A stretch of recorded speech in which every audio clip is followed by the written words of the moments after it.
চলো তোমাদের সাথে আজকে আমার দিদির একটা খুশির দিন শেয়ার করি। দিদির খুশির দিন কেন বলছি, তো সেদিন সকালবেলা আমরা দুজনে বেরিয়ে পড়েছিলাম।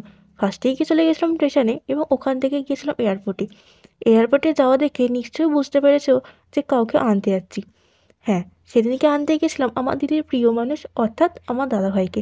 প্রায় ১ বছর পর যখন প্রিয় মানুষের সাথে দেখা হয় তখন সে খুশিটাই আলাদা হয়, যেটা তোমরা আমার দিদির চোখে মুখে দেখেই বুঝতে পারছো। तेरे आगे ये दुनिया है फीकी सी, मेरे बिन तू ना होगी किसी की भी। अब ये जाहिर सरेआम है, ऐलान है,